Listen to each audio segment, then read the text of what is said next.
हुई एक दूसरी बात कि जब मैकॉले कहा करता था यह बात कि भारत की न्याय पद्धति का नाश हो जाएगा तो भारतीय समाज टूट जाएगा, ऐसे ही मैकॉले एक बात और कहता था।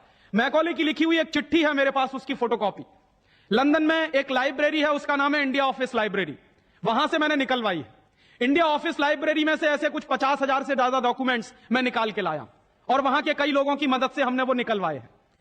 तो उनमें एक चिट्ठी है मैकॉले की, वो उसके अपने पिताजी को उसने लिखी है। जब वो यहां ऑफिसर बन के आया है तो मैकॉले क्या लिख रहा है कि भारतीय समाज को अगर बर्बाद करना है तो भारतीय न्याय पद्धति बर्बाद करो। तो वो करने के लिए उसने आईपीसी बना दिया, सीआरपीसी बना दिया, सीपीसी बना दिया और बर्बाद हुई। दूसरी बात वो कहता था कि भारतीय समाज को बर्बाद करना है तो भारतीय शिक्षण पद्धति का नाश करो। तो मैकॉले कहा करता था कि जो भारतीय शिक्षण पद्धति है, वो खुद मानता था इस बात को, यह दुनिया की सबसे ज्यादा विकसित और सबसे अच्छी पद्धति। क्या होता था, यहां गुरुकुल चलते थे, गुरुकुलों में विद्यार्थी पढ़ते थे और विद्यार्थी 20 साल तक, 25 साल तक ब्रह्मचर्य का पालन करते हुए शिक्षा ग्रहण करते थे, संस्कार मिलते थे और वो संस्कार लेकर समाज में जाते थे। उन्हीं संस्कारों से संस्कृति बनती थी और वही संस्कृति भारतीय संस्कृति कहलाती थी। ऋषि थे, मुनि थे, बड़े बड़े ज्ञानी थे, महात्मा थे, वो गुरुकुलों को चलाया करते थे और सारे के सारे गुरुकुल जो चला करते थे उनमें वेदों का अध्ययन, पुराणों का अध्ययन, उपनिषदों का अध्ययन, जो भारतीय ज्ञान है, जो भारतीय मनीषा है, उन्हीं सबका अध्ययन संस्कृत के माध्यम से कराया जाता था। मैकॉले ने क्या किया कि गुरुकुलों का नाश अगर करना है तो उसने एक कानून बनाया। क्या कानून बनाया?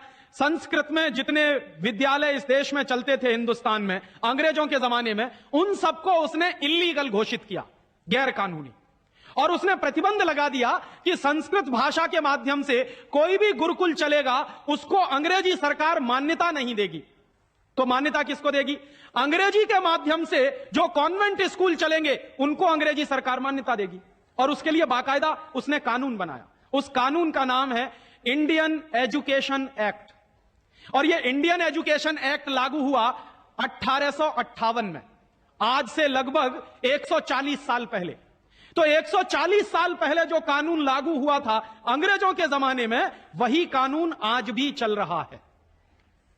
उस कानून के आधार पर मैकॉले ने क्या किया? संस्कृत के माध्यम से चलने वाले गुरुकुलों को बर्बाद कर दिया, कानून बना के उनको बंद करा दिया। जो उनमें अध्यापक होते थे, गुरु होते थे, उनको मार पीट कर अंग्रेजी सरकार जेल में बंद करती थी। जो विद्यार्थी अध्ययन के लिए जाते थे उनको रोक दिया जाता था, उनका अध्ययन ना होने पाए उसके लिए समस्याएं खड़ी की जाती थी। और दूसरी तरफ कॉन्वेंट स्कूल चालू कर दिए और उसमें अंग्रेजी के माध्यम से शिक्षण देना शुरू किया। एक दिन उसने अपने बाप को चिट्ठी लिखी और इस चिट्ठी में उसने ये लिखा कि मैंने हिंदुस्तान में एक ऐसी शिक्षण पद्धति पैदा कर दी है जिसमें अगर हिंदुस्तानी विद्यार्थी पढ़ेंगे तो पढ़कर निकलने के बाद वो शरीर से हिंदुस्तानी होंगे, दिमाग से सब अंग्रेज हो जाएंगे। वो देख रहे हैं, अभी देख रहे हैं। तो शरीर से हिंदुस्तानी और दिमाग से अंग्रेज। तो मैकॉले दूसरी बात लिख रहा है उस चिट्ठी में कि जब वो शरीर से हिंदुस्तानी और दिमाग से अंग्रेज हो जाएंगे तो अंग्रेजों के हिसाब से सारे काम करेंगे। और वो विद्यार्थी जब कॉन्वेंट स्कूल में से निकलेंगे तो सबसे ज्यादा गालियां भारतीय संस्कृति को देंगे, सबसे ज्यादा गालियां अपने मां बाप को देंगे। कैसे? मॉम और डैड कह के। डैड माने होता है मरा हुआ और मम्मी माने होता है शव। इजिप्ट में आप जाइए, मिस्र एक देश है, वहां पे ममीज कहा जाता है किसको? मरे हुए आदमी के शव को। तो हमारी मां हो गई मम्मी, मम्मी, और पिताजी हो गए डैड। आया कहां से ये? मैकॉले ने डाल दिया हमारे दिमाग में। और मैं ये कहता हूं कि मैकॉले तो मर गया, उसका बाप भी मर गया, सब मर गए, भगवान उनकी आत्मा को शांति दे, लेकिन उसकी जो आत्मा है वो हम सब में प्रवेश कर गई है। और कैसे प्रवेश कर गई है? मैं आपको यह इतिहास की सच्चाई बता रहा हूं कि जिस जमाने में मैकॉले ने इस देश में सबसे पहला कॉन्वेंट स्कूल खोला था कलकत्ता में, वो कॉन्वेंट स्कूल चला नहीं, बंद हो गया। क्यों बंद हो गया? क्योंकि कोई भी भारतीय मां बाप अपने बच्चे को कॉन्वेंट में पढ़ाने को नहीं भेजता था।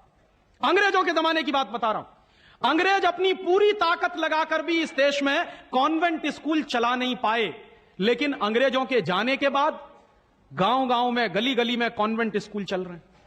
और ऐसे मम्मी डैडी पैदा हुए हैं इस देश में जो बच्चे का जन्म लेने के पहले रजिस्ट्रेशन करवाए आते हैं कॉन्वेंट स्कूलों में।